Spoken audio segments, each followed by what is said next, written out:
মুহূর্তে সবথেকে বড় খবর রীতিমতন আপনারা জানেন যে সোশ্যাল মিডিয়া আব্বাস সিদ্দিকী ভাইজান ব্রিগেডে ডাক দিচ্ছে। তার সাথে সাথে সিপিএম কংগ্রেস জোট আছে, তার সাথে সাথে আইএসএফ জোট আছে। বিশাল বড় একটা ব্রিগেডে ডাক দিচ্ছে ফুরফুরা শরীফের আহলে সুন্নাতে জামাতে কর্ণধর আব্বাস সিদ্দিকী ভাইজান।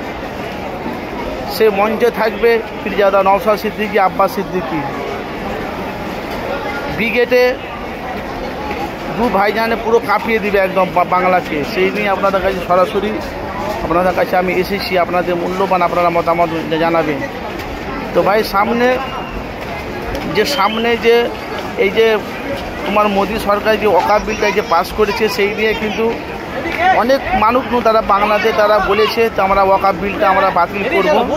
তার সাথে সাথে মিছিল হয়েছে, প্রতিবাদ সভা হয়েছে, সব কিন্তু বন্ধ হয়ে গেছে এখন। আর এখন ফুরফুরা শরীফের বাঘ কিন্তু এখন জেগে উঠেছে। আপনারা জানেন আব্বাস সিদ্দিকী ভাইজান প্রায় অনেক জায়গাতে প্রতিবাদ সভা করছে, কয়েক লক্ষ লক্ষ মানুষকে জামায়াতে জড়ো করে দিয়েছে। সোশ্যাল মিডিয়া আপনারা সেটা দেখতে পাচ্ছেন। তো ভাই আগামী দিনে আব্বাস সিদ্দিকী আর নওশাদ সিদ্দিকী দুই ভাইজান ব্রিগেডে থাকবে। তো ভাই লক্ষ লক্ষ মানুষ জড়ো হবে, এটা আমাদের বিশ্বাস। কেন আব্বাস সিদ্দিকী নওশাদ সিদ্দিকী দুই মঞ্চে যদি থাকে, আশা করি দুই ভাইজানে পুরো মঞ্চকে পুরো কাঁপিয়ে দিবে। আর বাংলার মানুষ প্রত্যেকটা ঘরে ঘরে আইএসএফের দলটা মানুষের কাছে ঘরে ঘরে পৌঁছে গেছে। তার সাথে সাথে বাংলার বিখ্যাত ওয়াইজেন পীরজাদা আব্বাস সিদ্দিকী ভাইজান, উনি তো জলসা করে আপনারা জানেন। তো কিন্তু ঘুমান্ত বাঘ ভাই বলা কথা, ঘুমান্ত বাঘ কিন্তু জেগে উঠেছে।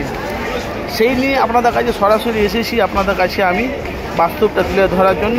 আগামী দিনে খুব শীঘ্রই আব্বাস সিদ্দিকী নওশাদ সিদ্দিকী ব্রিগেডে ডাক দিচ্ছে। অবশ্যই আপনারা পাশে থাকবেন, বিরোধী দল কেঁপে উঠবে।